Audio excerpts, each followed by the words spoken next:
ప్రార్థనతో మన కూడికను ప్రారంభించుకుంటాం. ప్రేమగల మా పరలోకపు తండ్రి, ఆకాశమందు సింహాసన శ్రీరక్షుడు మా గొప్ప దేవ, ఎన్నడూ మార్పు చెందని దేవుడు, మారని దేవుడు, యుగ యుగము సజుడుగా ఉన్నటువంటి దేవుడు, మాకు మీరు దేవుడిగా ఉన్నందుకే స్తోత్ర. ఒకప్పటి లోకంలో నశించిపోతున్న నన్ను మమ్మల్ని మీరు ప్రేమించి కనికరించి వెతికి కనుగొని రక్షించుకున్నదికే స్తోత్ర. నీ కుమారుని రక్తం ద్వారా మమ్మల్ని కొన్నారు. నీ బిడ్డలుగా, నీ ప్రజలుగా, నీ జనముగా, నీ సొత్తుగా, నీ రాజ్యంగా చేసుకున్నందుకే స్తుతిస్తూ ఆరాధిస్తూ పూజిస్తున్నా. మరి గుడ్ ఫ్రైడే సందర్భంలో, మంచి శుక్రవారం సందర్భంలో తండ్రి, నీ ప్రజలుగా మీరు చేసిన మేలును బట్టి, ఉపకారం బట్టి మమ్మల్ని స్తుతించి ఆరాధించే కృపను మాకు దయచేసినందుకే వందనాలు, స్తోత్రాలు చెల్లిస్తున్నా. మరి ఇస్లాంలో తండ్రి పాడుచున్న పాటను కూడా మీరు దీవించండి, ఆశీర్వదించండి. పాడుచున్న మా గొంతులు ముట్టండి, వాయిస్తున్న బిడ్డల హస్తాలు ముట్టండి. వింటున్న మా బిడ్డలను కూడా మీరు జ్ఞాపకం చేసుకోమని ప్రార్థిస్తున్నాం. మీరే నీ సన్నిధి మాతో ఉంచి మీ అధికారం కింద మమ్మల్ని నడిపించమని, మమ్మల్ని మేము తగ్గించుకుంటూ సమయాన్ని నీ బలమైన శక్తి గల హస్తాలకు అప్పచెప్తూ యేసుక్రీస్తు వారి పరిశుద్ధ నామములో ప్రార్థించి వేడుచున్నాము తండ్రి, ఆమేన్. పాఠ సంఖ్య 24 వాడుకుంటాం. చిన్న పుస్తకాల్లో పాఠ సంఖ్య 24. యేసయ్యా నీ ప్రేమ ఎంతో శ్రేష్టమైనది. యేసయ్యా నీ ప్రేమ ఎంతో శ్రేష్టమైనది. యేసయ్యా నీ ప్రేమ ఎంతో మధురమైనది. యేసయ్యా నీ ప్రేమ ఎంతో శ్రేష్టమైనది. యేసయ్యా నీ ప్రేమ ఎంతో మధురమైనది. దూషించినను ప్రేమించితివి, ద్వేషించినను క్షమించితివి. దూషించినను ప్రేమించితివి, ద్వేషించినను క్షమించితివి.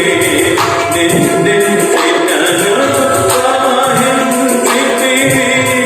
హింసించినను దీవించితివి. నిందించినను సహాయించితివి,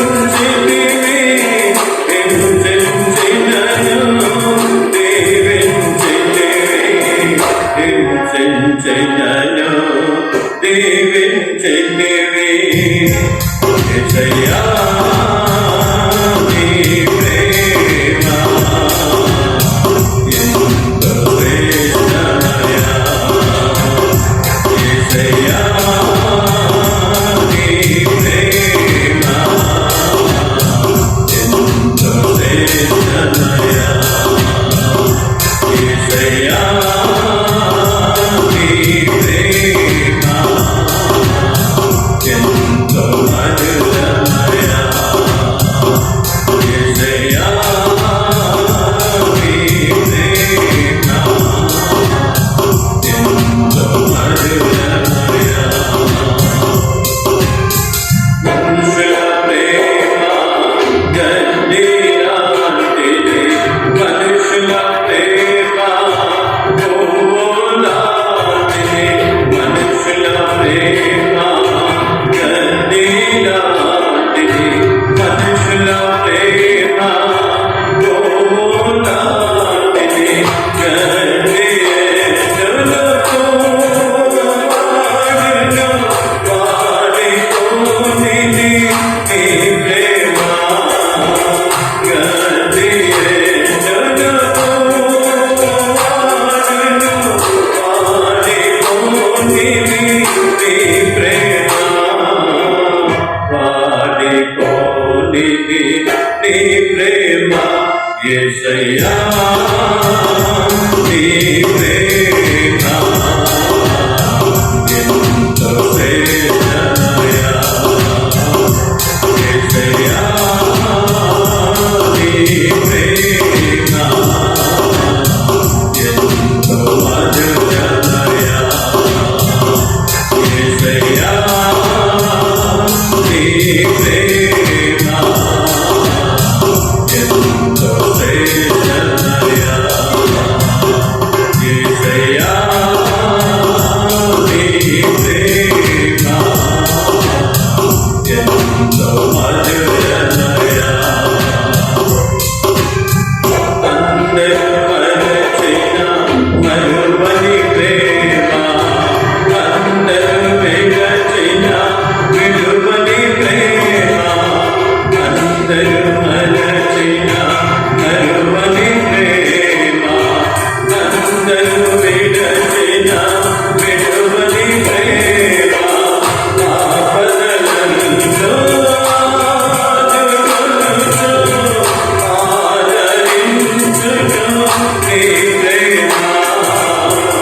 చిన్న పుస్తకాల్లో 21వ పాట పాడుకుంటాం. ప్రేమ స్వరూపి యేసు క్రీస్తు ప్రభు.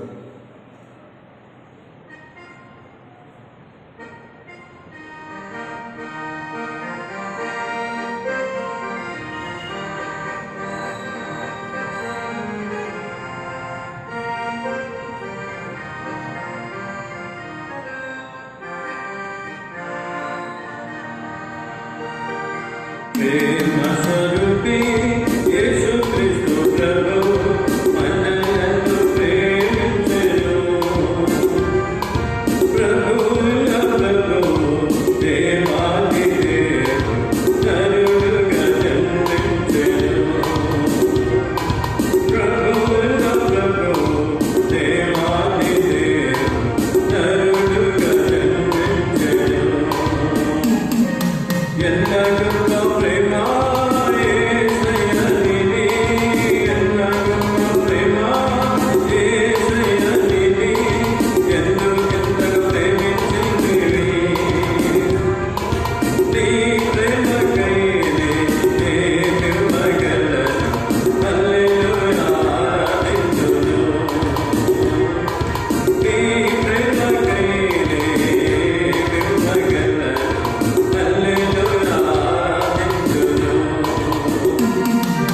అతి సుందరుడు యేసు క్రీస్తు ప్రభు మనలను ప్రేమించెను. అతి సుందరుడు యేసు క్రీస్తు ప్రభు మనలను ప్రేమించెను. తన స్వరూపములో మనలను చేయ స్వరూపము కోరోయెను. తన స్వరూపములో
నుంచి పాట సంఖ్య 22 పాడుకుంటాం. సిలువలో నుండి యేసు రక్తం దారాలుగా ప్రవహించుచున్నది.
ఆరాధిస్తూ వచ్చినాము.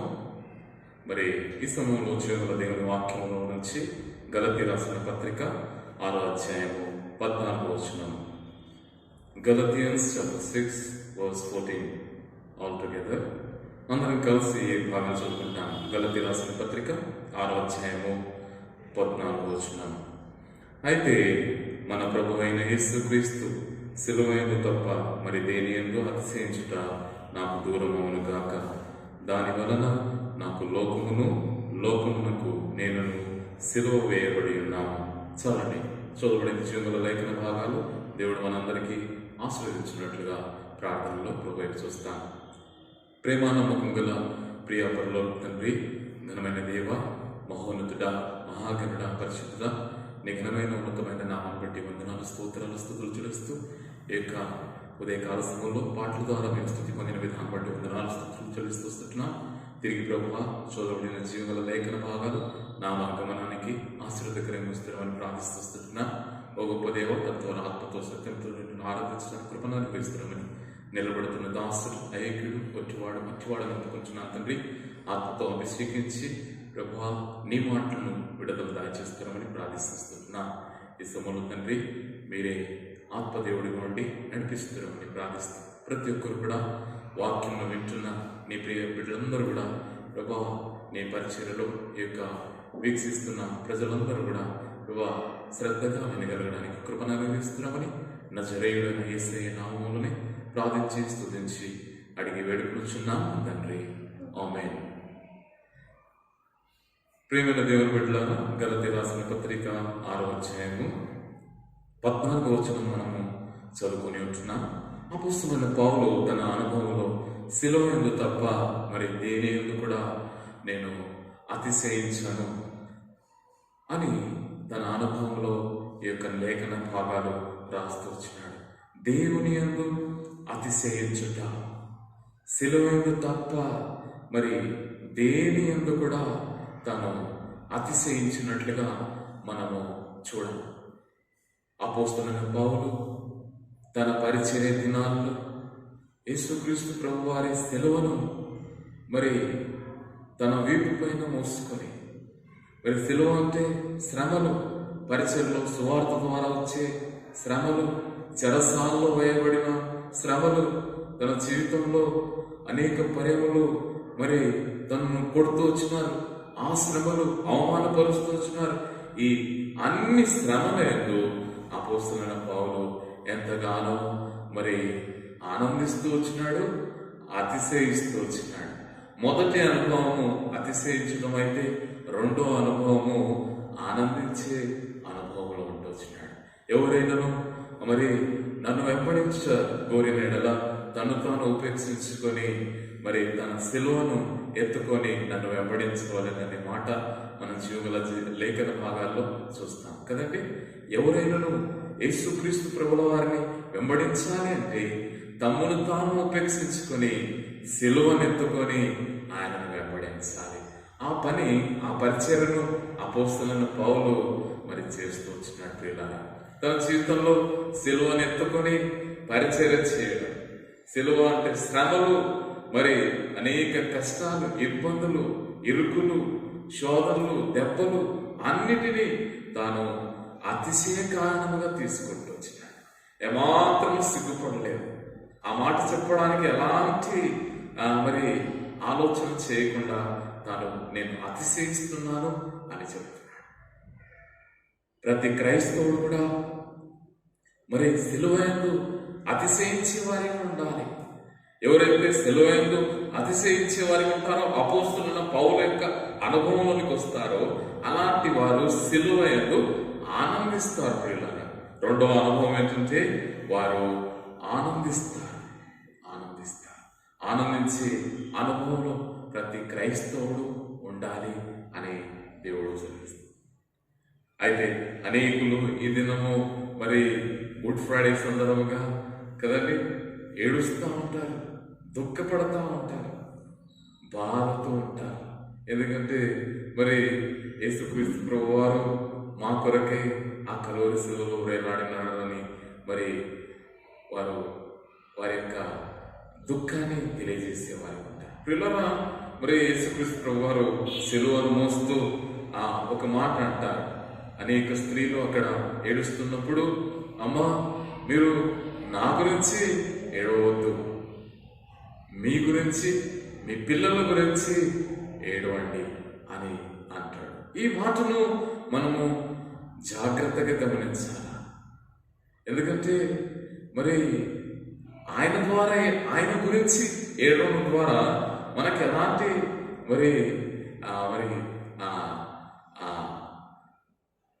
మార్పులు కానీ ఆశీర్వాదం కాదు కానీ మరి యేసుక్రీస్తు ప్రభుల వారు మరి మీ గురించి మీ పిల్లల గురించి మీరు ఏడవండి అని సెలవిస్తున్నాడు. నేటి పరిస్థితుల్లో, ఎంతో భయంకరమైన పరిస్థితుల్లో యవనస్తులందరూ కూడా చెడిపోతున్నారు కదండి. మరి తల్లులైన వారు, తండ్రులైన వారు ఆ యవనస్తుల పిల్లల గురించి ఏడుస్తూ ప్రభు దగ్గర ప్రార్థించే వారిగా ఉండాలి కదండి. అయితే ఎప్పుడైతే సిలువయందు మనం అతిశయించే వారికి ఉంటామో, సిలువయందు అతిశయించేవారు నిజముగా మరి ఆనందించే అనుభవంలోనికి వస్తారని దేవుని వాక్యము సెలవిస్తుంది. ఎవరైతే ఆనందించే అనుభవంలోనికి వస్తారో వారు ఆరాధించే అనుభవంలోనికి వస్తారు. మొదటిగా అపోస్తలుల పౌలు వలె అతిశయించే అనుభవంలోకి రావాలా? క్రీస్తు పరిచర్య చేసే విషయంలో అతిశయించాలా? క్రీస్తు కొరకు హింసించబడే విషయంలో అతిశయించాలా? క్రీస్తు విషయములో మరి అవమానపరచబడడానికి ఇష్టపడాలా? ఇది అతిశయం. అపోస్తలుల పౌలు మరి మరి అనేక పర్యంలో అంటా ఉంటాడు కదా, నేను క్రీస్తుని పోలి నడుచుకున్న ప్రకారం మీరు నన్ను పోలి నడుచుకున్నాడు. ఏస్తే మార్గంలో అపోస్తలుల పౌలు నడుస్తూ వచ్చినాడు. ఆ మార్గంలో మరి మనం కూడా అపోస్తలుల పౌలుకు మాదిరి పెట్టుకొని మనము నడవలసిన వారి ఉంటున్నాం. ప్రియులారా, అతిశయిస్తూ వచ్చినాడు. రెండవదిగా ఆనందిస్తూ వచ్చినాడు. మూడవదిగా ఆనందించేవారు మూడో అనుభవంలోనికి వస్తారు. ఆ అనుభవం ఏంటంటే మరి ఆరాధించే అనుభవం. ఆరాధించే అనుభవం. హెబ్రీయులకు రాసిన పత్రిక 2వ అధ్యాయము 9వ వచనం. Hebrews chapter 2:9. హెబ్రీయులకు రాసిన పత్రిక 9వ అధ్యాయము 2వ అధ్యాయము 9వ వచనం. దేవుని కృప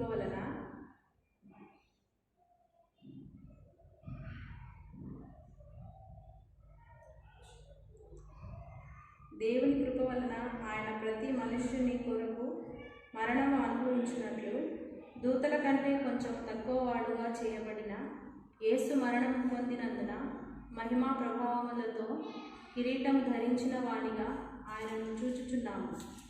చాలండి, ఇక్కడ చూసినట్లయితే మరి హెబ్రీయులకు రాసిన పత్రిక 2వ అధ్యాయము 9వ వచనము మనం గమనించినట్లయితే, దేవుని కృప వలన ప్రతి మనుష్యుని కొరకు మరణము అనుభవించినట్లు దూతల కంటే కొంచెము తక్కువ వాడిగా చేయబడినట్లుగా యేసు మరణము పొందినందున మహిమా ప్రభావములతో కిరీటము ధరించిన వానిగా ఆయనను చూస్తున్నాం.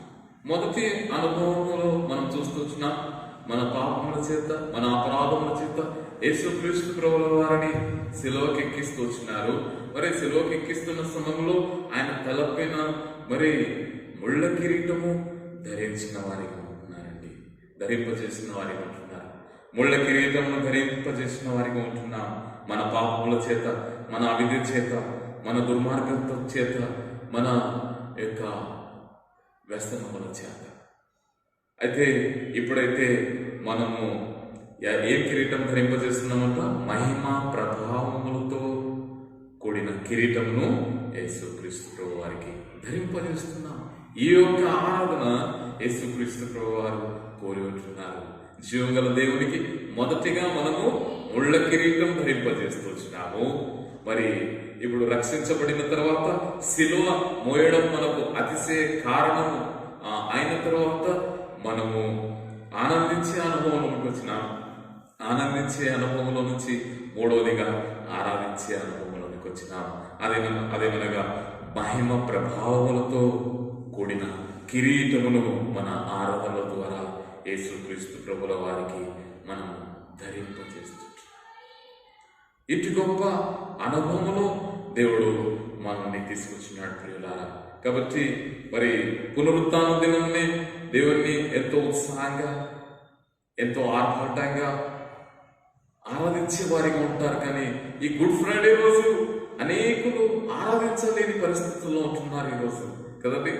కొన్ని మరి సంఘాల్లో మనం చూస్తాం, ఈ దినము సిలువను మోస్తూ ఉంటారు, వాళ్ళు కొరడాలతో దెబ్బలు కొడతా ఉంటారు, వాళ్ళని ఊరి జనమంతా గుంపులుగా వారిని చూస్తూ ఉంటారు. అయ్యో అని వారు దుఃఖించేవారిగా ఉంటారు. చూడండి, ఇది లేఖనానుసారంగా ఎంత తప్పు. ఆయన జ్ఞాపకం చేసుకోమన్నాడు. ఆయన ఎందుకు ఆ కల్వరి శిలువలో ప్రాణం పెట్టినాడో తెలుసుకోమన్నాడు. ఎందుకు ఆ శిలువను మొయ్యాల్సి వచ్చిందో, అది ఎవరి క్షేమ నిమిత్తమో తెలుసుకోమన్నాడు. కానీ ఆ రీతిగా కదండి దుఃఖించేవారి ఉండొద్దు. శుభ శుక్రవారం అన్నారు దీన్ని కదండి. శుభ అని ఏ కార్యక్రమాలకు అంటారు? అది ఎంతో శ్రేష్టమైంది, ప్రత్యేకమైంది, అది ఎంతో గొప్పదైతేనే శుభ కదండి. శుభ అనే పదాన్ని వాడుతూ ఉంటారు. ఇది శుభ శుక్రవారంగా మార్చబడింది. ఇది ఒక మంచి శుక్రవారం, అంటే మంచి ప్రేమ గల దేవుడు మరి పాపల కొరకై ప్రాణం పెట్టిన దినం ఇది. ఇది ఎంతో గొప్ప శుభ శుక్రవారము, శుభదినం. ఈ శుభదినమందు ఆరాధించే వారందరూ కూడా నిజ దేవుణ్ణి శిలువయందు అతిశయించేవారు, ఆనందించేవారు. ఆ తర్వాత మరి కిరీటమును ధరింపజేసేవారు, నిజముగా తండ్రిని ఆరాధించేవారు. ఇటు మూడవ అనుభవంలోనికి దేవాది దేవుడు మన అందరినీ తీసుకొచ్చిన వాడి ఉంటున్నాడు. రెండవ భాగంగా మనము ఆరాధనలోనికి ప్రవేశిస్తాము. కొలస్సీలు రాసిన పత్రిక 2వ అధ్యాయం, book of Colossians chapter 2. Book of Colossians chapter 2. కొలస్సీలు రాసిన పత్రిక 2వ అధ్యాయము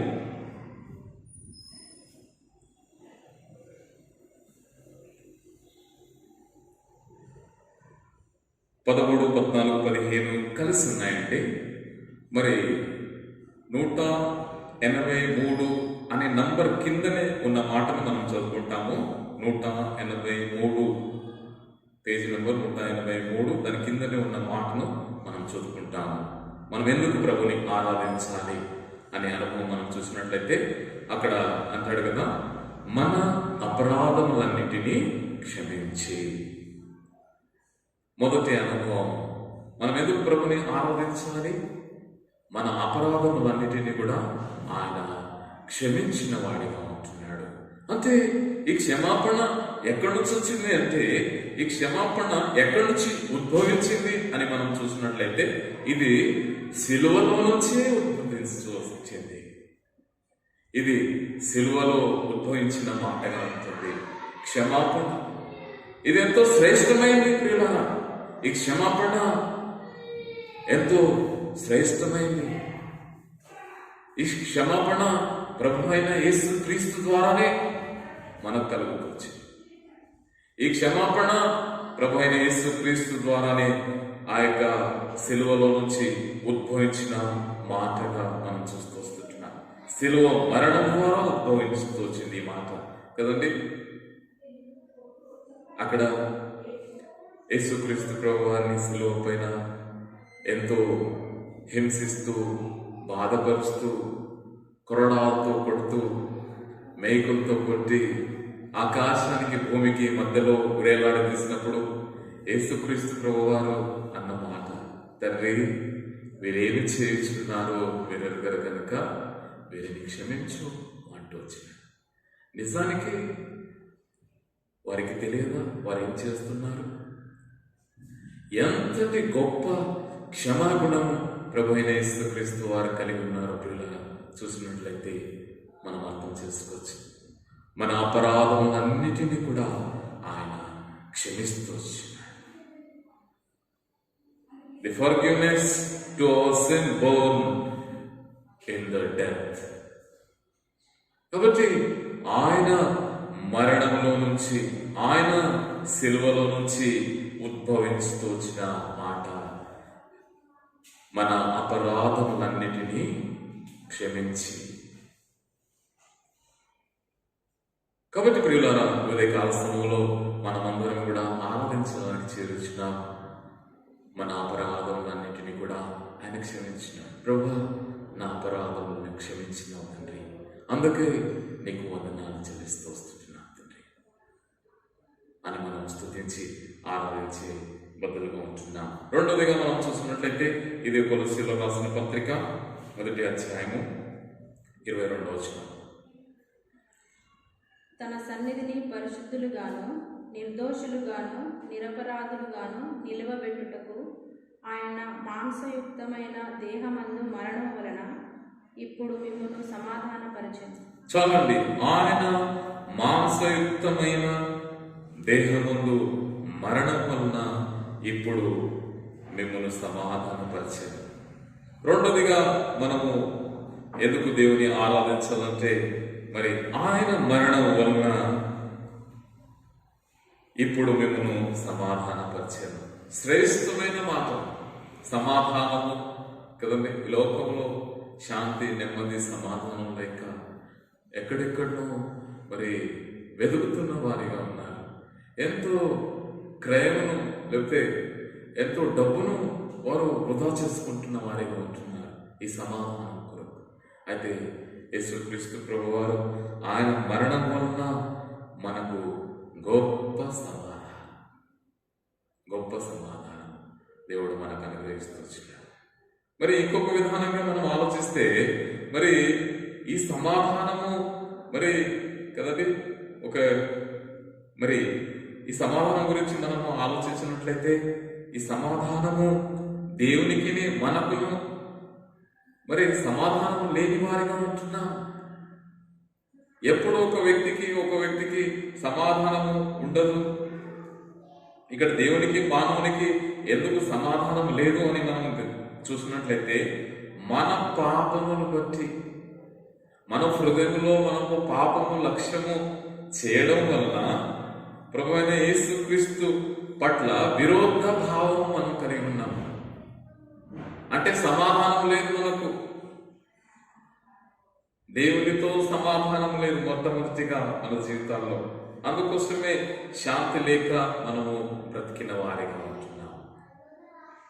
ఇంటి గొప్ప సమాధానము మరి పాప జీవితాన్ని ప్రభు పాద సన్నిధానంలో ఒప్పుకోవడం ద్వారా, క్రీస్తు రక్తంలో కడుక్కోవడం ద్వారా, పాప జీవితాన్ని విడిచిపెట్టడం ద్వారా మరి మనకు గొప్ప సమాధానం అనుగ్రహించి ఈ గొప్ప విరోధ భావమును దేవుడు తొలగించిన వాడిగా ఉంటున్నాడు. రోమా 5:1 కూడా మనం చూస్తాం, చదవనక్కర్లేదు. అయితే అక్కడ గొప్ప సమాధానం విశ్వసించడం వలన మనకు గొప్ప సమాధానము దేవుడు అనుగ్రహిస్తూ వచ్చినాడు. ఏం విశ్వసిస్తూ వచ్చినాం? యేసుక్రీస్తు ప్రభువు నా పాపముల కొరకే మరణించి లేఖన ప్రకారం సమాధి చేయబడి 3వ దినాన లేపబడ్డాడు అనే మాటను మనం విశ్వసిస్తూ వచ్చినాం. అంటే నమ్ముతూ వచ్చినాం.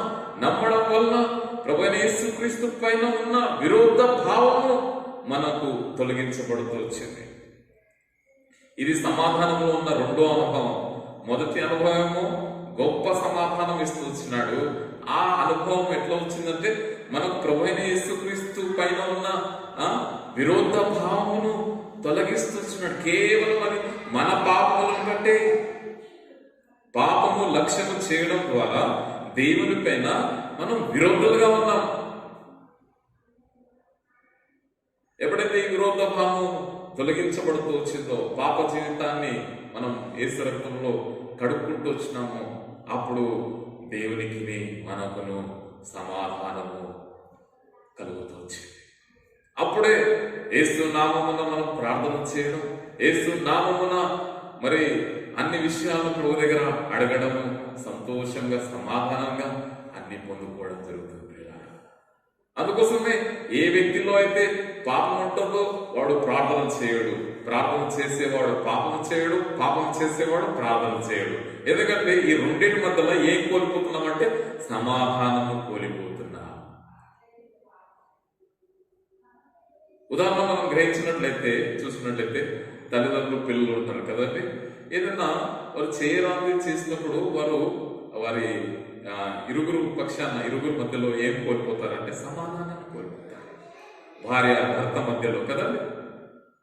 అలా మనము సమాధానం కోల్పోతాం. ఎప్పుడైతే పాపము చేస్తామో మనము దేవుని దగ్గర మనకున్న సమాధానాన్ని మనం కోల్పోతాం.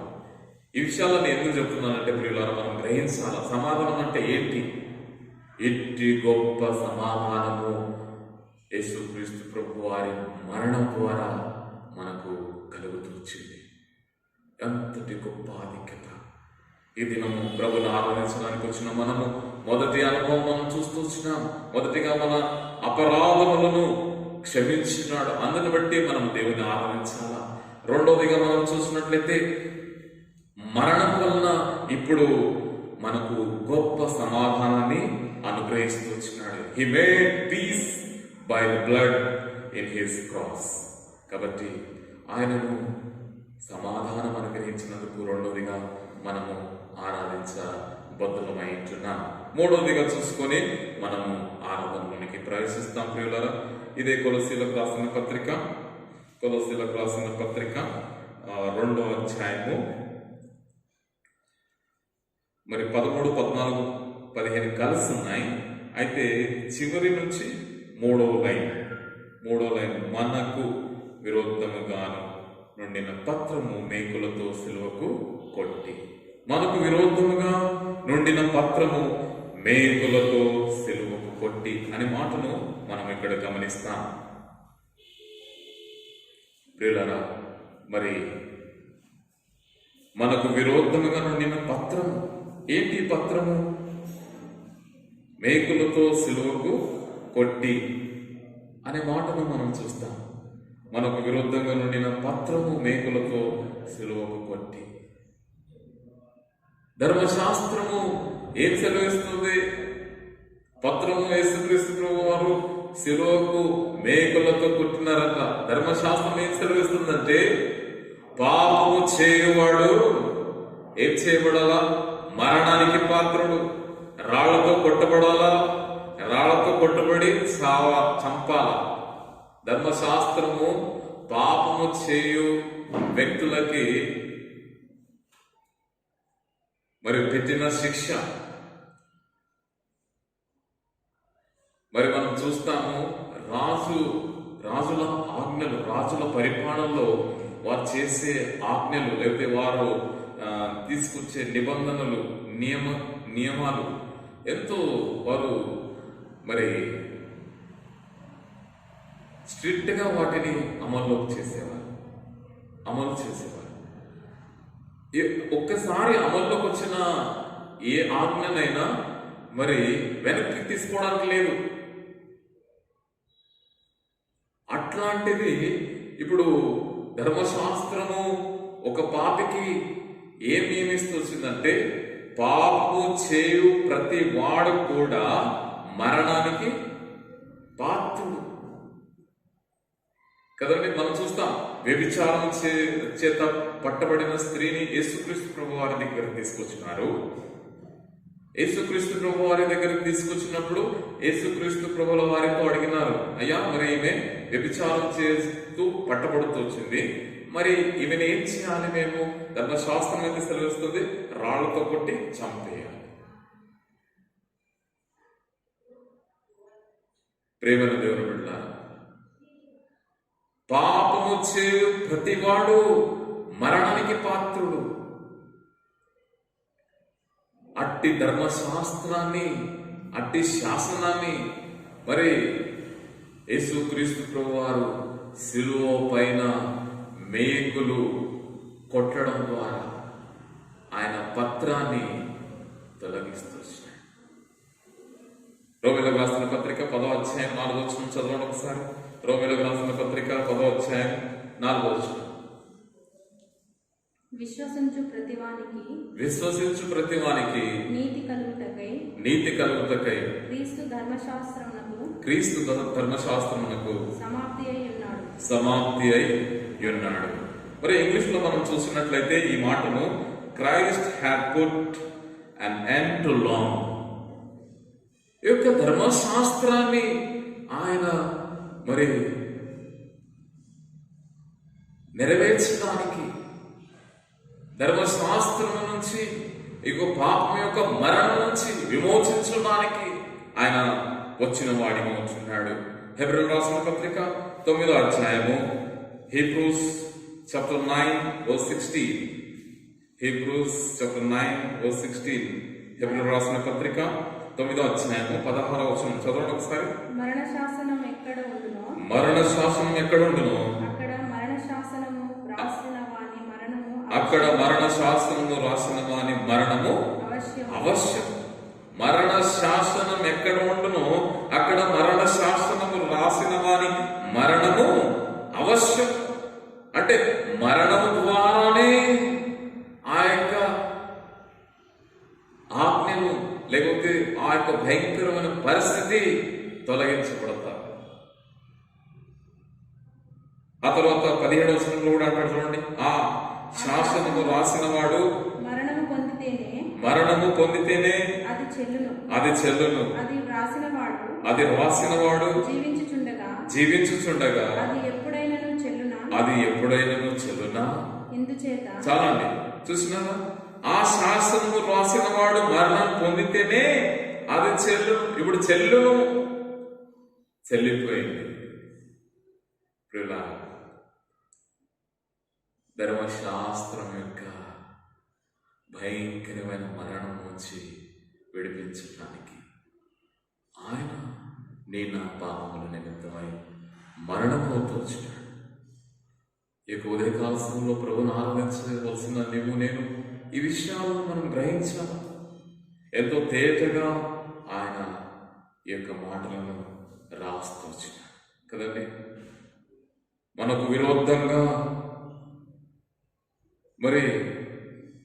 విరోధంగా నుండిన పత్రమును మేకులతో సిలువకు కొట్టి, ఈ పత్రాన్ని ఎక్కడ కొట్టినారంట? మేకులతో ఆ సిలువకు కొడుతూ వచ్చినారు.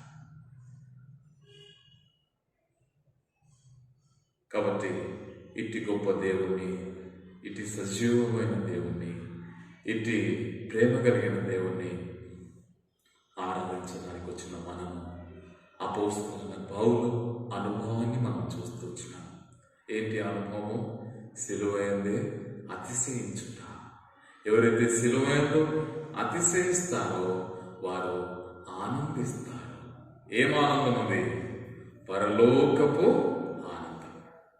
పరలోకపు ఆనందం.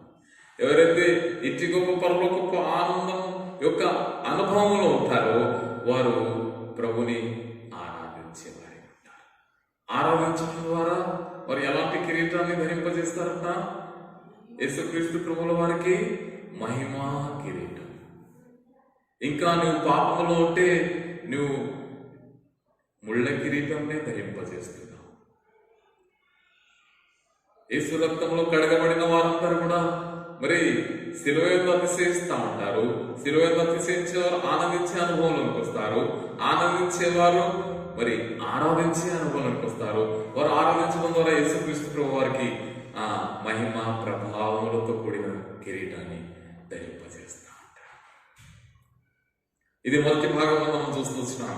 రెండో భాగంలో మనము కొలస్సీ 2:13-15 వచనాలు మనం చూస్తూ వచ్చినాం. అక్కడ మన అపరాధములన్నిటినీ కూడా క్షమిస్తూ వచ్చినాడు. ఆ క్షమాగుణము సిలువలో నుంచి ఉద్భవించినట్లుగా మనం చూస్తున్నాం. సిలువ మరణం ద్వారా ఉద్భవించినట్లుగా మనం చూస్తూ వస్తున్నాం. The great forgiveness. God thank you for this forgiveness అని దేవుని స్తుతించాలి, దేవుని ఆరాధించాలి. రెండవదిగా మనం చూసినట్లయితే మరణం వలన ఇప్పుడు మిమ్మల్ని సమాధానపరిచారు. మొదటిగా మనకు సమాధానం లేదు, గొప్ప సమాధానం దేవుడు అనుగ్రహిస్తూ వచ్చినాడు. సమాధానంలో రెండో భాగాన్ని కూడా మనం చూస్తూ వచ్చినాం. రెండో కోణంలో మనం చూసినట్లయితే దేవునికి మనకు ఏం లేదట? సమాధానం లేదు. ఎందుకు సమాధానం లేదు? మన పాపమును బట్టి మనకు దేవుని పైన విరోధ భావం గలవారిగా మనం జీవిస్తూ వచ్చినాం. ఇట్టి గొప్ప విరోధ భావం తొలగించేసి పాపమును ఆయన రక్తంతో కడిగి పవిత్రపరిచి గొప్ప సమాధానం కదండి. ఇది రెండవ అనుభవం. మూడవ అనుభవం కూడా మనం చూస్తూ వచ్చినాము కదండి. ఏంటంటే మనకు విరుద్ధంగా నుండిన పత్రమును మేకులతో సిలువకు కొట్టి, ధర్మశాస్త్రం అయితే పాపం వలన కేవలం మరణానికి పాత్రలు మనం, అట్టి భయంకరమైన మరణం నుంచి యేసుక్రీస్తు ప్రభు వారు మనకు విరుద్ధముగా నుండిన పత్రమును మేకులతో కొట్టి, మరి మేకులతో సిలువకు కొట్టించుకున్న వాడిగా ఉంటున్నాడు. తద్వారా మరణ శిక్షను కూడా మనం తొలగించబడుతూ వచ్చింది. కాబట్టి ఈ మూడు అంశాలను మనం ఎత్తిపట్టి ప్రభుని ఆత్మతో సత్యంతో ఆరాధించడానికి దేవుడి లేఖన భాగాలు దీవించి ఆశీర్వదించుగాక.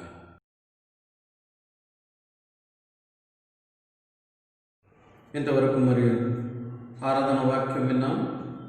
మరి విన్న వాక్యాన్ని ఆధారం చేసుకుని వ్యక్తిగతంగా ఒక 10 నిమిషాలు ఆరాధనలో పాల్గొని ఆరాధించారు.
అందరికీ ప్రైజ్ ది లార్డ్.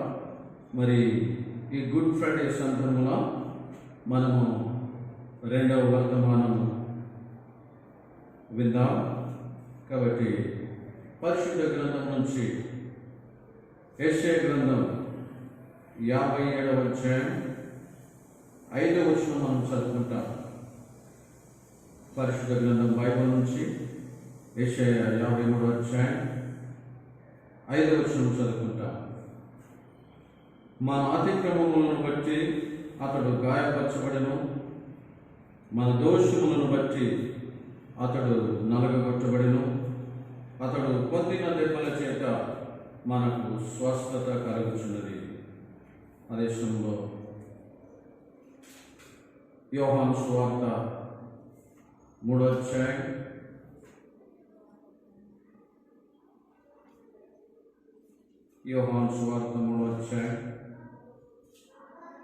16వ వచనం. దేవుడు లోకమును ఎంతో ప్రేమించెను కాగా ఆయన తన అద్వితీయ కుమారునిగా పుట్టిన వాని యందు విశ్వాసముంచు ప్రతివాడును నశింపక నిత్య జీవం పొందినట్లు ఆయనను అనుగ్రహించాను. దేవుని సహాయం కొరకు ప్రార్థన చేసుకుంటాం. ప్రేమగల మా పరలోకపు తండ్రి, ఆకాశమందు సింహాసన సేవించి మా గొప్ప దేవ, ఎన్నడూ మార్పు చెందిన దేవ, మారని దేవ, యుగ యుగములు సజీవుడుగా ఉన్నటువంటి దేవ, అతి పరిశుద్ధుడ, నీ పాదాలకు వందనాలు, స్తుతులు, స్తోత్రాలు చెల్లిస్తున్నాం. మరి గుడ్ ఫ్రైడే సంఘంలో నీ ప్రజలుగా నీ పాద సన్నిధానంలో చేరి మిమ్మల్ని స్తుతించి ఆరాధించే భాగ్యాన్ని మాకు దయచేసినందుకే స్తోత్రాలు. అయోగ్యులను అనుకుంటున్న తండ్రి, ఏ యోగ్యత లేనటువంటి నన్ను కూడా మీరు జ్ఞాపకం చేసుకున్నందుకే వందనాలు చెల్లిస్తున్నాం. ప్రభా, మధ్యాహ్న కాలశంలో విడిచిన మేము కూడా తిని ప్రభా, మరి ఇక మంచి శుక్రవార దినములో నీ పరిశుద్ధ గ్రంథంలో నుంచి ప్రభా కొన్ని మంచి విషయాలు మేము నేర్చుకోవడానికి మీరే నాకు మాకు కూడా సహాయపడతారని ప్రార్థిస్తున్నాం. చదువుల లేఖన భాగం నుంచి మీరే మాతో కూడా మీరు మాట్లాడమని ప్రార్థిస్తున్నాం. అయోగ్యులను ప్రభా, బుద్ధిహీనులను, జ్ఞానం లేని వాడను ప్రభా నన్ను ఖాళీ చేయండి. ఆత్మదేవుడిగా మీరే నాలో ఉండి మా అందరితో మీరు మాట్లాడమని ప్రార్థిస్తున్నా. మా అందరి హృదయాలు మీరు తెరవని ప్రార్థిస్తున్నా. వినే హృదయాన్ని గ్రహించే మనసును మాకు దయచేయమని ప్రార్థిస్తున్నా. నన్ను నేను తగ్గించుకుంటూ ముందున్న సమయాన్ని బలమైన శక్తిగా హస్తాలకు అప్పచెప్పుకుంటూ యేసుక్రీస్తు వారి పరిశుద్ధ నామములో ప్రార్థించి వేడుచున్నాము తండ్రి, ఆమేన్.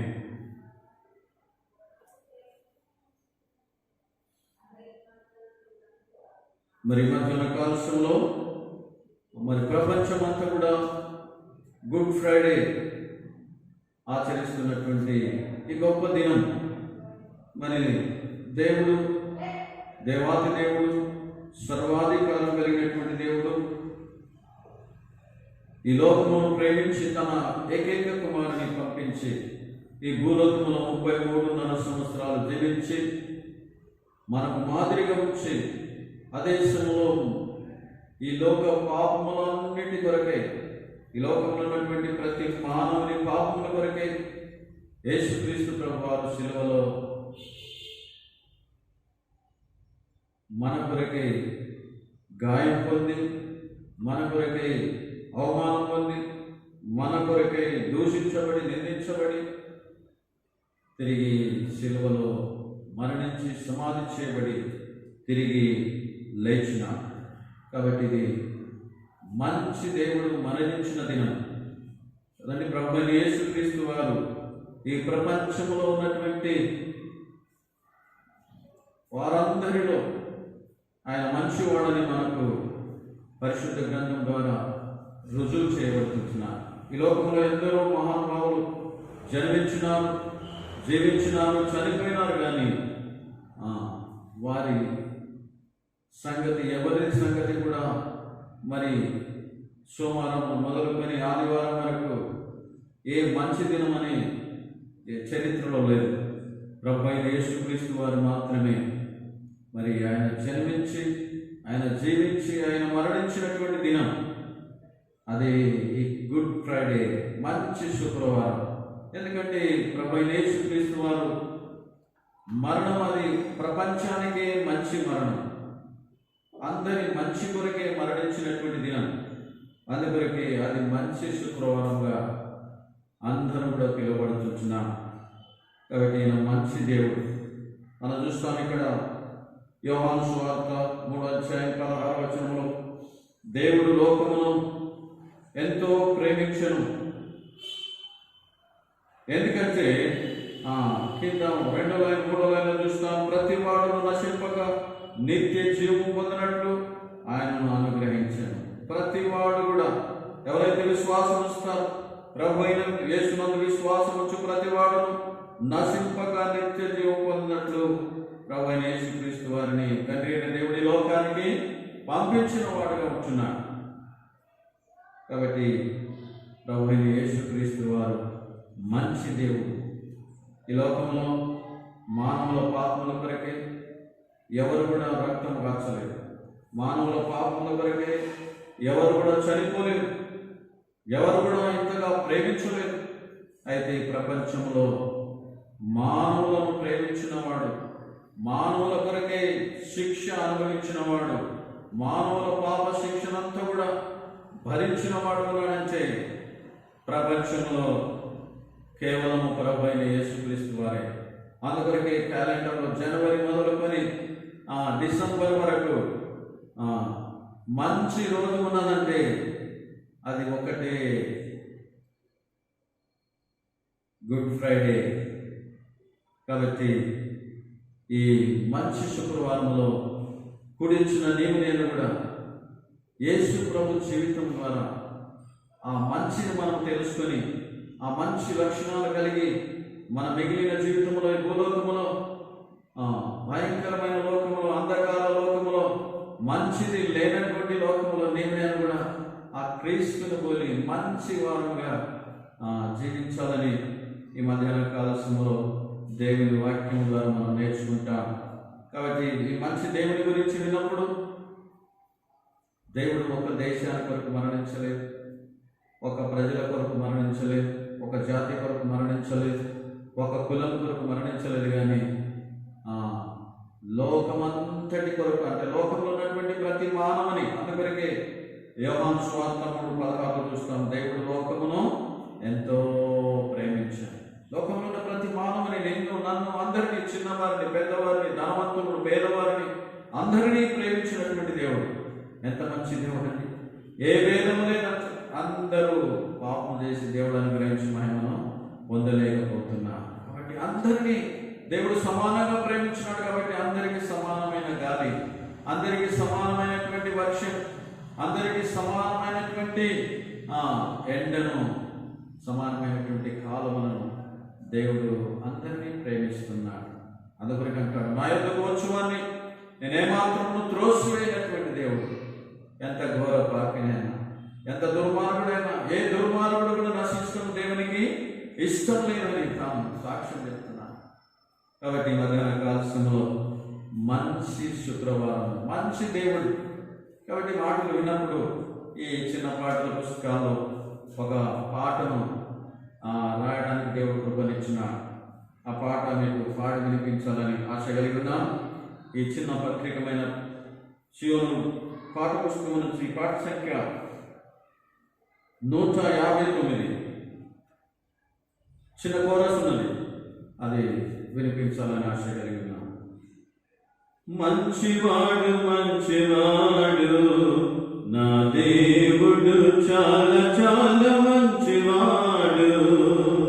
మంచివాడు మంచివాడు నా దేవుడు, చాలా చాలా మంచివాడు.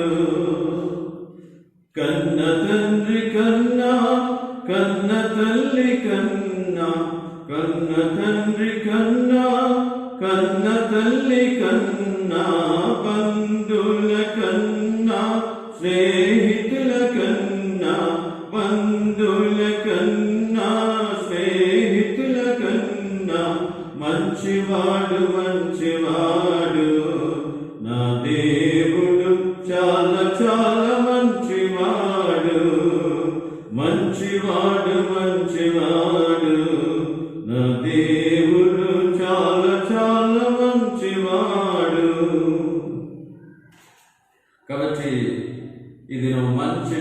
శుక్రవార దినము. కాబట్టి మంచి దేవుడు మానవులందరినీ ప్రేమించిన దేవుడు.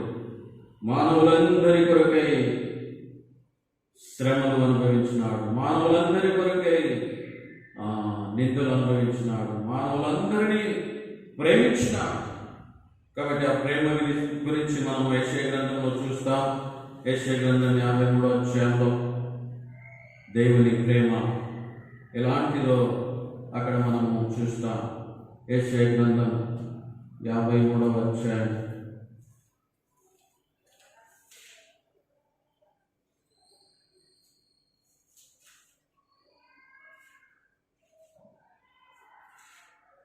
5వ వచనం. మన అతిక్రమ క్రియలను బట్టి అతడు గాయపరచబడెను, మన దోషములను బట్టి నలుగుగొట్టబడెను, మన సమాధానవాదమైన శిక్ష అతని మీద పడెను, అతడు పొందిన దెబ్బల చేత మనకు స్వస్థత కలుగుతున్నది. కాబట్టి ఇక్కడ అంతా కూడా దేవుడు మానవులైనటువంటి నిన్ను నన్ను కూడా ప్రేమించి లోకంలో ఉన్న ప్రతి మానవుని, ప్రపంచంలో ఉన్న ప్రతి మానవుని అతిక్రమముల కొరకై ఆయన శిలువలో గాయపరచబడినాడు.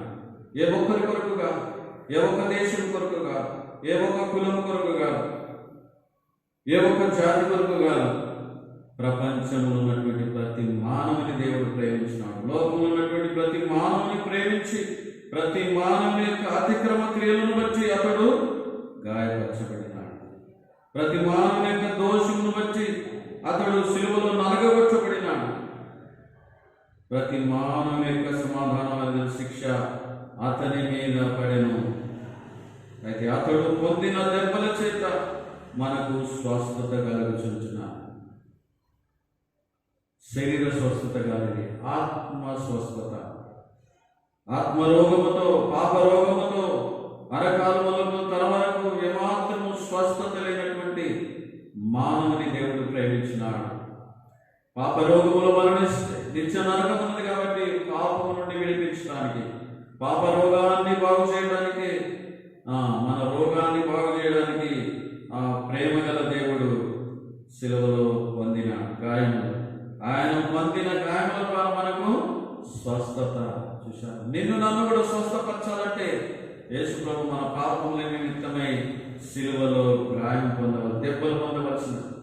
కాబట్టి ఆయన దెబ్బలు, మనం పొందవలసిన దెబ్బలు, మనం చేసిన పాపాల కొరకే మనం పొందవలసిన దెబ్బలు శిలువలో ప్రభు అయిన యేసుక్రీస్తు వారు పొందిన, మనకు సమాధానం ఇవ్వడానికి మన శిక్షను ఆయన భరించిన, మన దోషులను బట్టి ఆయన నలగగొట్టబడినాడు, మన అతిక్రమ క్రియలను బట్టి అతడు గాయపరచబడినాడు.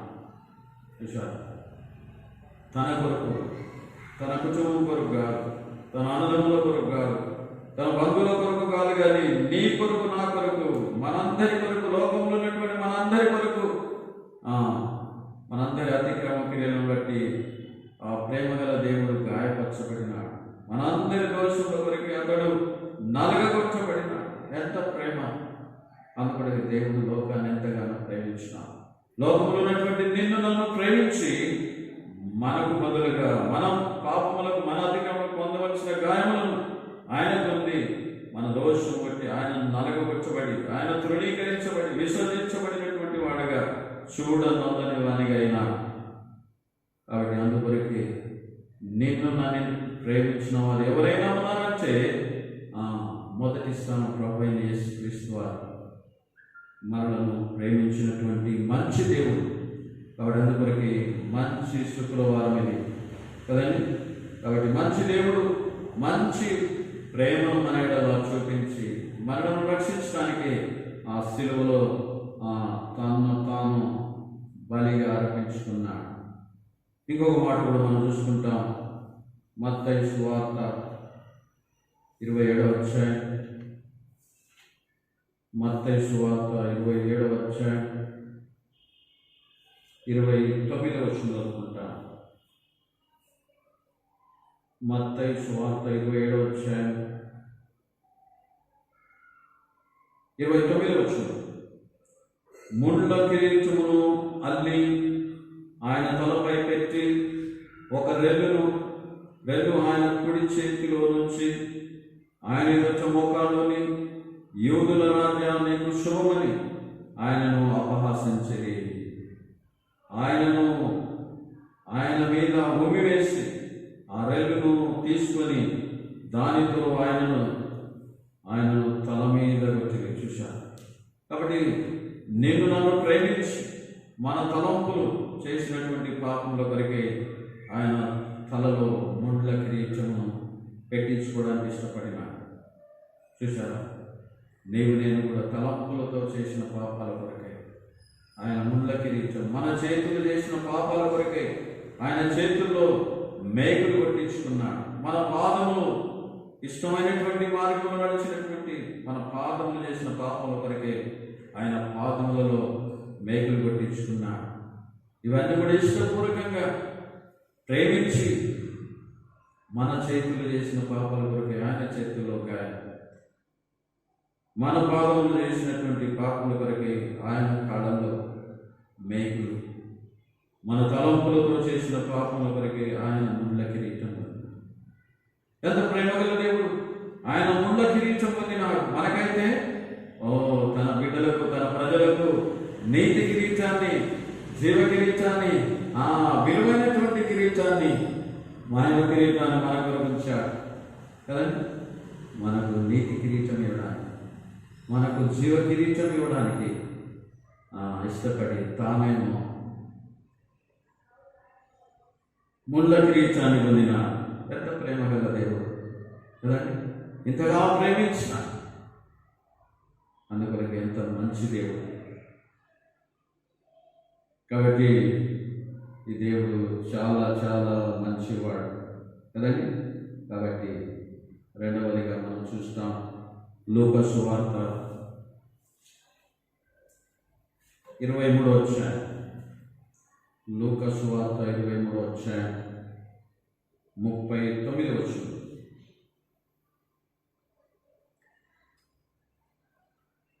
వేలాడబడిన ఆ నేరస్తులలో ఒకడు ఆయనను దూషించుచు, నీవు క్రీస్తువు కదా, నీవు రక్షించుకోను, మమ్మను కూడా రక్షించుమని చెప్పారు. అయితే రెండవ వాడు వారిని గద్దించి, నీవు అదే శిక్షలో ఉన్నావు కదా, కనుక దేవునికి భయపడవా. కాబట్టి ఇక్కడ సిలువలో, యేసు ప్రభు సిలువలో వేలాడుతున్నాడు. అదే సమయంలో ఇద్దరు దొంగలను కూడా యేసు ప్రభు ప్రక్కలో, ఎడమ ప్రక్కలో, కుడి ప్రక్కలో ఇద్దరు దొంగలను సిలువ వేసినారు. అప్పుడు ఒక దొంగ అంటున్నాడు, నీవు క్రీస్తువు కదా, నీవు రక్షించుకును, మమ్మల్ని కూడా రక్షించుమని చెప్పాను. అయితే రెండవ వాడు వారిని గద్దించి, నీవు అదే శిక్షలో ఉన్నావు గనక దేవునికి భయపడవా. కాబట్టి రెండో దొంగ యేసు ప్రభు చూచినాడు. యేసు ప్రభు చూచిన తర్వాత ఆయనలో ఉన్నటువంటి ఆ ప్రేమ, ఆ యొక్క మరి దీనత్వము, ఆ యొక్క సహనము, ఆ యొక్క ఓపిక, ఈయన నిజముగా మనుషుడుగా, ఈయన దేవుడే అని గుర్తించి ఆయన నోటితోనే చెప్తున్నాడు, ఈయన దేవునికి నీవు భయపడవా. యేసు ప్రభు వాడు మామూలు మనిషిగాడు, ఆయన దేవుడు, మనం దొంగలము, ఇది శిక్ష మనకు తగినదే, నీవు భయపడవా. ఇది మనకు న్యాయమే, మనం అన్యాయం చేసినాం, కానీ యేసు ప్రభు దేవుడు ఏ అన్యాయం చేయలేదు, ఏ కపటం లేదు, ఆయన ఏ దోషం లేదు. కాబట్టి నేను కూడా ఈ శిక్ష మనకు తగినది అంటున్నాను.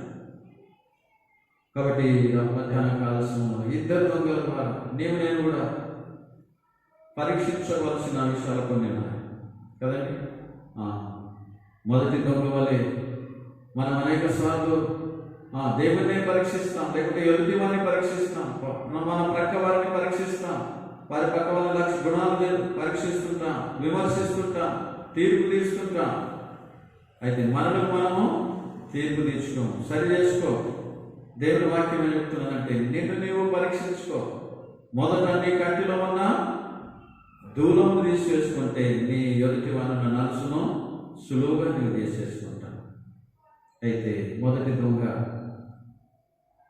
తను తాను పరీక్షించుకోవడం మొదలుపెట్టినాడు. తన జీవితాన్ని సరి చేసుకోవడం విడిచిపెట్టి వదిలిపెట్టి యేసు ప్రభునే శోధిస్తున్నాడు. నీవు దేవుడు కదా, నీవు రక్షకుడవు కదా, నిన్ను నీవు రక్షించుకో, మమ్మల్ని కూడా రక్షించు, మేము ఇట్లయినా దొంగతనం చేసిన అంటున్నా.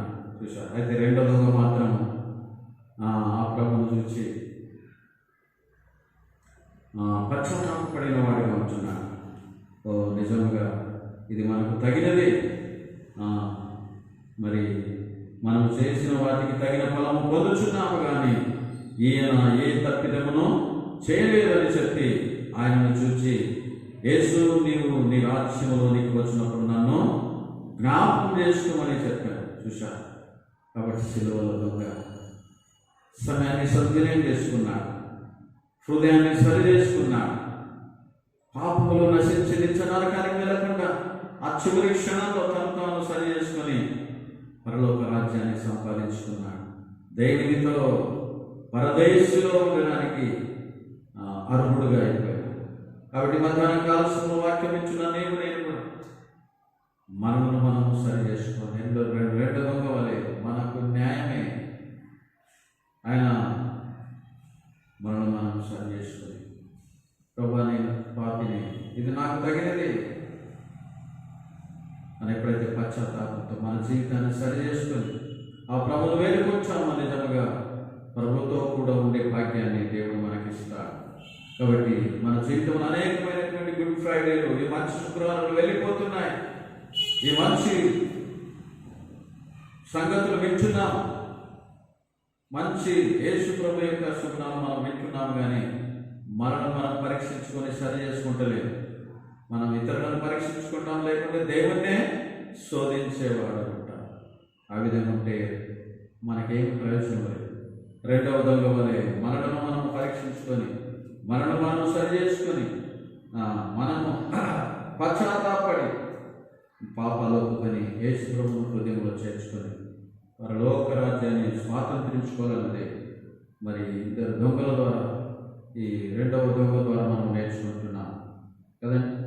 కాబట్టి యేసు ప్రభు ఎప్పుడైతే రెండవ దొంగ యేసు ప్రభు వైపు చూసినా, యేసు ప్రభువును గమనిస్తూ వచ్చినాడు, ఓ నిజమైన దేవుడు మనుషుడుగా, యేసు ప్రభు చెప్పలేదు నేను దేవుని అని చెప్పలేదు. అయితే ఆయన చూసిన, కాబట్టి ఎవరైతే ఆయన వైపు చూస్తారో వారి ముఖాలు ప్రకాశింపజేస్తారు. కాబట్టి రెండవ దొంగ నిజంగా యేసు ప్రభు వైపు చూసి తన ముఖం ప్రకాశించబడింది. తన పాపాలన్నీ కూడా మరి విడిచిపెట్టి ఈయన నిజంగా దేవుని కుమారుడు అని పశ్చాత్తాపడి ప్రభువును వేడుకున్నాడు. ప్రభువా నేను నరకానికి వెళ్ళకుండా నీతో ఉండడానికి నన్ను జ్ఞాపకం చేసుకున్నాడు. ఆ విధంగా మనం కూడా దేవుని సన్నిధిలో మొరపెట్టి, ప్రభువా నన్ను జ్ఞాపకం చేసుకున్నాను, నేను పాపిని, నరకానికి వెళ్ళకుండా నన్ను జ్ఞాపకం చేసుకున్నాను, నన్ను క్షమించి నీతో కూడా ఉండే భాగ్యం నాకు దేవుడు తన విడుదలగా చేసుకుని తనతో ఉండే భాగ్యాన్ని ఇస్తాడు. కాబట్టి దేవుని ప్రేమ శ్రేష్టమైనది కదండి. ఆయన ప్రేమ మనం కొలవలేము, ఆయన ప్రేమ మనం తూచలేము, ఆయన ప్రేమకు అంతమే లేదు.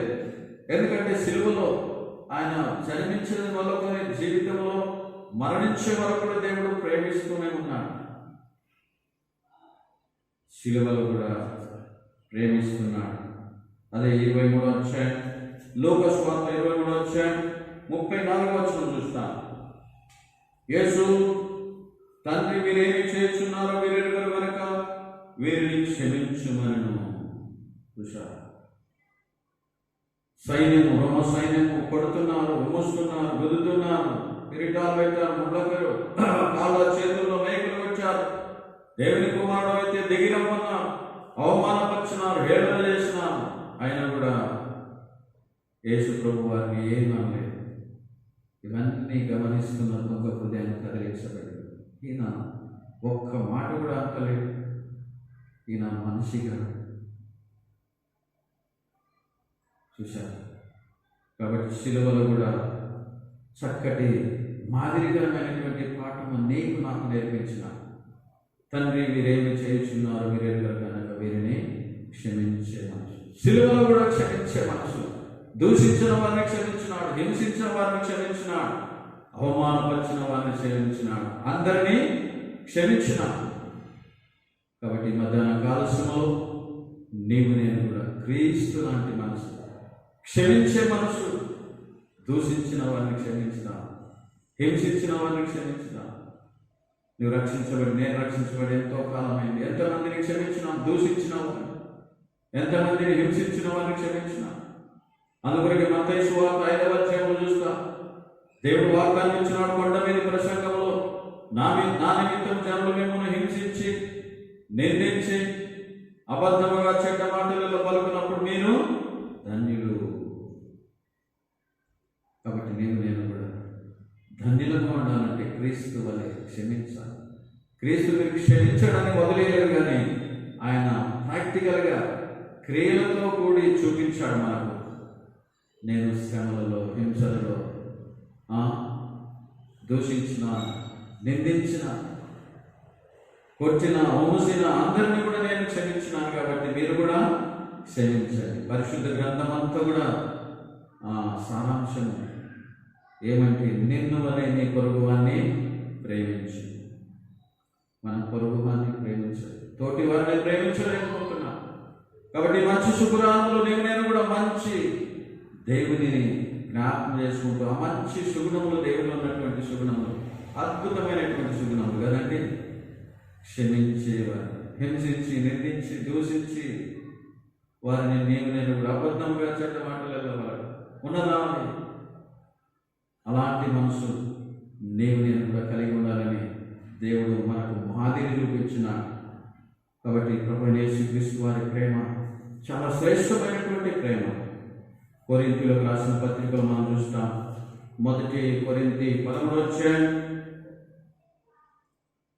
4వ వచనం నుంచి, 1 కొరింథీ 13వ అధ్యాయం 4వ వచనం నుంచి, ప్రేమ దీర్ఘకాలము సహించును, దయ చూపించును, ప్రేమ మత్సరపడదు, ప్రేమ డంబముగా ప్రవర్తింపదు, అది ఉప్పొంగదు, అమర్యాదలు గడవదు, స్వప్రయోజనమును విచారించుకొనదు, త్వరగా కోపపడదు, అపకారమును మనసులో ఉంచుకొనదు, దుర్నీతి విషయమై సంతోషపడక సత్యమునందు సంతోషించును, అన్నిటినీ తాడుకొనును, అన్నిటినీ నమ్మును, అన్నిటినీ నిరీక్షించును, అన్నిటినీ ఓర్చుకొను, అన్నిటినీ సహించు, అన్నిటినీ ఓర్చుకునే ప్రేమ ప్రభువైన యేసుక్రీస్తు వారి ప్రేమ.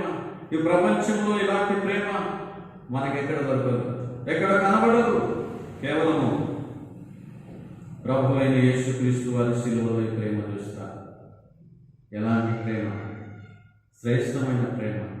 అందుకని మనం ఆరాధనలో కంటే మొదట పాడుతున్నాం, యేసయ్యా నీ ప్రేమ ఎంతో శ్రేష్టమైన, యేసయ్యా నీ ప్రేమ ఎంతో మధురమైన, నీలాంటి ప్రేమ మాకు దయచేయమని.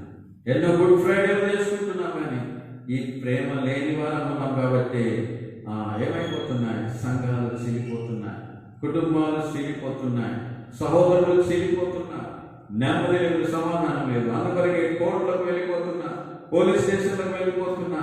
ఎందుకు? క్రీస్తు ప్రేమ లేని వారు ఉన్నాం. ఎన్నో గుడ్ ఫ్రైడేలు చేసుకుంటున్నాం, కానీ ఆ క్రీస్తు ప్రేమ వింటున్నాం, కానీ విధేయత చూసి నేర్చుకుంటారు. కాబట్టి దీని తీర్మానం చేసుకుందాం. ప్రభు మంచి శుభ్రం, ఎంత మంచి మాటలు మా కొరకు రాసినావని, ఎంత మంచి ప్రేమని మా కొరకు చూపించినావు. ప్రేమ దీర్ఘకాలం సహించి, ప్రభు సహించే ప్రేమ నాకు దయచే కదండి. అన్నిటిని ఓర్చుకునే ప్రేమ నాకు దయచే, అన్నిటిని తాలుకునే ప్రేమ నాకు దయచే ప్రభు. కాబట్టి చాలా శుభ్నాలు ఇక్కడ ఉన్నాయి. కాబట్టి ఒక 2 శుభ్నాలు ఉంటే మనకు చాలు. నిజంగా మన జీవితాలు నిజంగా అద్భుతకరంగా, అనేకులకు ప్రయోజనకరంగా, ఒక మాదిరికరంగా మనం జీవించగలం కదండి. దీర్ఘకాలం సహించే ప్రేమ. కాబట్టి నేను కూడా ఈ మధ్యాహ్న కాలశంలో చక్కటి తీర్మానం చేసుకున్నాం. ఈ మంచి శుభ్రాలను ప్రభు, ఈ మంచి ప్రేమ మేము కూడా నా కుటుంబం, నా సంఘం కలిగి ఉండడానికి సహాయం దయచేయండి. దీర్ఘకాలం సహించే ప్రేమ నేను కలిగి ఉండడానికి సహాయపడుతున్నాను. రెండవదిగా చివరి 7వ వచనం చూస్తాం, అన్నిటినీ ఓర్చుకునే ప్రేమ. అన్నిటినీ తాలుకునే ప్రేమ నాకు, నా బిడ్డలకు, నా కుటుంబానికి, నా సంఘానికి నాకు దయచేయాలి ప్రభా. అప్పుడు నిజంగా కుటుంబంలో గొడవలు ఉండవు, సంఘంలో గొడవలు ఉండవు, దేశంలో గొడవలు ఉండవు, ప్రపంచంలో గొడవలు ఉండవు, అసలు పోలీస్ స్టేషన్లే ఉండవు. ఎందుకు? అన్నిటినీ వచ్చుకుంటా, అన్నిటినీ సహిస్తా, అందరినీ ప్రేమిస్తా. కాబట్టి మాటలు విన్నప్పుడు ఒక పాట రాసిన పరిశుద్ధాత్మ దేవుడు సన్నిధిలో ప్రార్థన చేసి, ప్రభా ఈ మాటలు ఎంత శ్రేష్టమైనవి, ఈ మాటలు ఎంత విలువైనవి, మరి ఈ మాటలు పాటల రూపంగా రాస్తే అనేకులకు మాటలు విననటువంటి వారు ఉన్నారు. అలాంటి వారు కనీసం ఆ పాటల ద్వారా నీ ప్రేమను అర్థం చేసుకుంటారు. కాబట్టి చిన్న పాటల పుస్తకాల్లో పాట సంఖ్య 77లో ఉంది.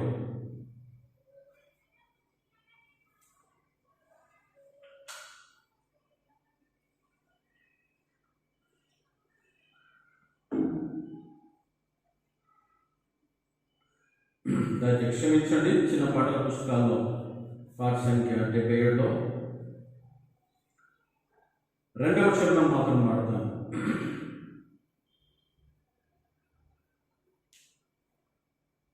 ప్రభు శోధన శ్రమలు సహించే నీవును సహించుము.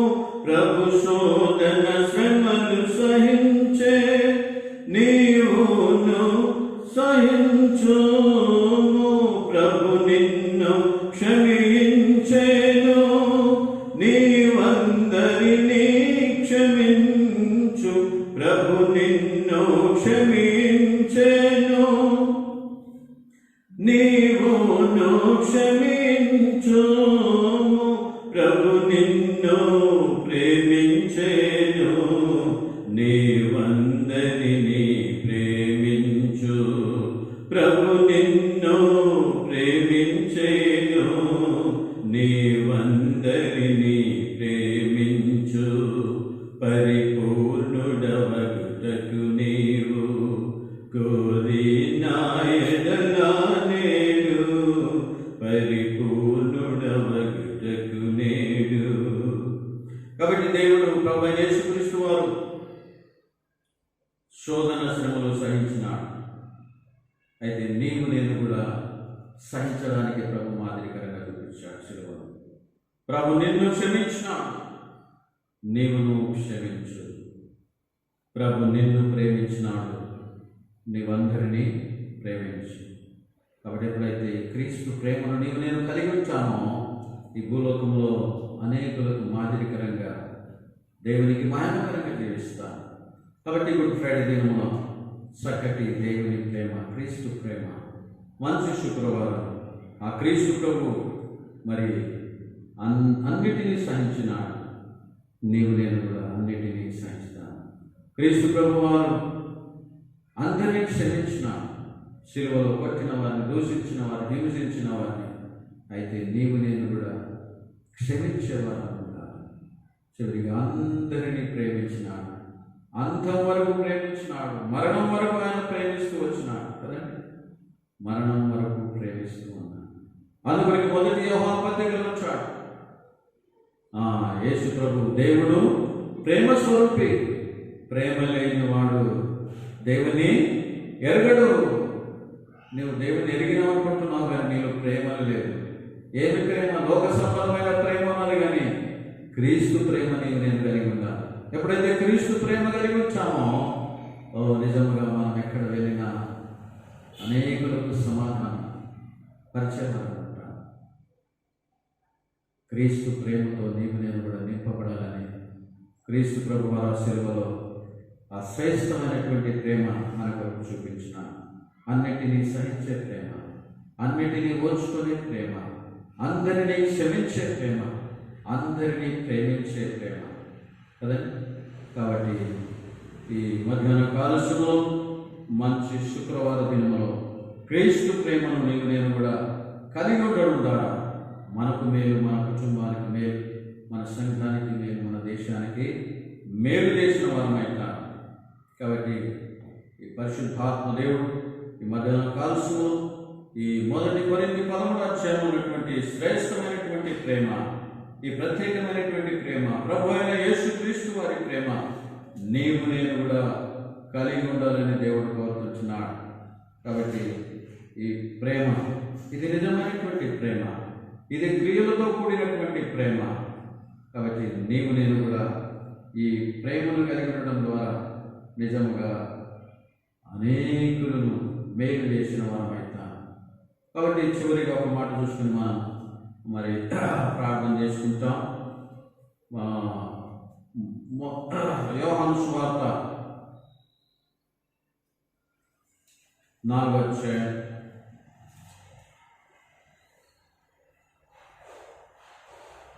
యోహాను సువార్త 4వ అధ్యాయం 42వ వచనం. మా మట్టుకు మేము విని ఈయన నిజముగా లోకరక్షకుడని తెలుసుకొని నమ్ముచున్నామనేది చూసిన. కాబట్టి ఇక్కడ సమరయ స్త్రీ తన జీవితం ద్వారా, తన ప్రేమ ద్వారా ఎప్పుడైతే యేసు ప్రభువు తనను దర్శించినాడో తన జీవితం మారిపోయింది.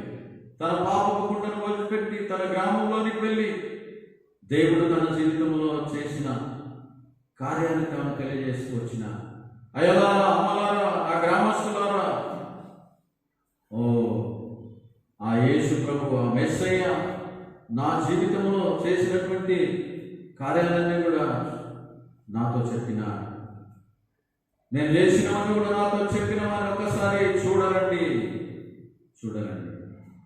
చూసారా, సమరయ స్త్రీ యేసు ప్రభు ప్రేమతో నింపబడిన ఆమె రక్షించబడిన తర్వాత తన అన్నదమ్ముల దగ్గరికి వెళ్ళలేదు, బంధువుల దగ్గరికి వెళ్ళలేదు, స్నేహితుల దగ్గరికి వెళ్ళలేదు, తన గ్రామస్తుల దగ్గరికి వెళ్ళి క్రీస్తు ప్రేమను తెలియజేసిన. నా గ్రామస్తులందరూ కూడా నశించిపోతున్నారు. కాబట్టి నా ప్రభు నేను నశించుకున్న నన్ను వెతికి రక్షించినాడు. కాబట్టి నా గ్రామస్తుల దగ్గరికి వెళ్ళి ఆ యేసు ప్రభును చూపించాను, ఆ యేసు ప్రభు దగ్గరికి నడిపించాను, వారిని రక్షించాను, వారిలోని నిత్య జీవులని నడిపించాను. ప్రతి మార్పుడు నశించిపోకుండా నిత్య జీవం పొందడానికి, నిత్య జీవం ఇవ్వడానికి యేసు ప్రభు వచ్చాడు. కాబట్టి ఆ ప్రభు దగ్గరికి నడిపించాలని ఎప్పుడైతే తన గ్రామస్తుల దగ్గరికి వెళ్ళి తన జీవితంలో చేసిన కార్యం చెప్తూ వారందరూ కూడా యేసు ప్రభు దగ్గరికి పరిగెత్తుకుని వచ్చిన గ్రామస్తులందరూ కూడా ఒకే మాట వారి హృదయాలు కదిలించబడిన వారందరూ కూడా వచ్చి, ఇక నీవు పిలిచినందుకు కాదు కానీ మా మట్టుకు మేమే చూసినాం, ఈయన ఎవరంతా నిజముగా లోకరక్షకుడు. ఈయన ఒక దేశానికి దేవుడు కాదు, ఇక ఒక కులానికి దేవుడు కాదు, ఈయన లోకానికే రక్షకుడు, లోకాన్ని రక్షించిన దేవుడు. కాబట్టి ఈ దినం నిజముగా మేము ఆయనను చూసినాం. నిజమైనటువంటి లోక రక్షకుడు ఈయననే. కాబట్టి మేము నమ్ముతున్నాం. ఈయన ద్వారానే మాకు పరలోకం ఉన్నది, ఈయన ద్వారానే నెమ్మది ఉన్నది, ఈయన ద్వారా సమాధానం ఉన్నది, ఈయన ద్వారానే సమృద్ధి ఉన్నది. కాబట్టి మధ్యాహ్న కాల సమయంలో ఈ మాటలు వింటున్న సహోదరి సహోదరుడా, నీవు కూడా యేసు ప్రభు నిజమైన లోక రక్షకుడని దినము తెలుసుకొని సమరయ స్త్రీ పాపకుండా విడిచిపెట్టినట్లుగా నీ పాపకుండా విడిచిపెట్టినట్లయితే నీవు రక్షించబడతావు, నీ గ్రామస్తులందరూ కూడా రక్షణలో నడిపిస్తావు. కాబట్టి గుడ్ ఫ్రైడే దినమా నీవు మంచి తీర్మానం చేసుకో. ఈ మంచి శుక్రవారం ఒక చక్కటి తీర్మానంతో నీవు ఇక్కడి నుంచి వెళ్ళినట్లయితే నిజంగా నీవు రక్షించబడతావు, నీ కుటుంబం రక్షించబడతావు, నీ గ్రామస్తులను రక్షణలో నడిపిస్తావు. ప్రభు అయిన యేసునందు విశ్వాసం వచ్చు, అప్పుడు నీవును నీ ఇంటివారు కూడా రక్షించబడతారు. సమయంలో ఉన్న గ్రామస్తులందరూ కూడా నిజముగా ఆయన లోక రక్షకుడిని నమ్మినారు. ఓ గ్రామస్తులందరూ కూడా రక్షించబడి దేవుని రాజ్యాన్ని సంపాదించుకున్నారు. కాబట్టి నీవు నేను కూడా నిజంగా ఆ దేవుని రాజ్యాన్ని సంపాదించుకోవాలి. దేవుడు ఆ శిలువలో తన ప్రేమను చూపించాడు. కాబట్టి ఈ వాక్యాన్ని దేవుడు దీవించి ఆశీర్వదించును కాక. శివను పేద పాఠపుస్తకం నుంచి పాఠ సంఖ్య 117 వాకుగా సంతోషమే సంతోషమే సంతోషముతో స్తుతించేదాన్ని.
ప్రేమగల మా పరలోకపు తండ్రి, సృష్టికర్తమైన గొప్ప దేవ, నీ అద్భుతమైన ప్రేమ, ఆశ్చర్యమైన ప్రేమ, ఎన్నడూ మార్పు చెందని నీ ప్రేమను బట్టి, నీ శాశ్వతమైన ప్రేమను బట్టి మీకెంతో వందనాలు, స్తుతులు, స్తోత్రాలు చెల్లిస్తున్నా.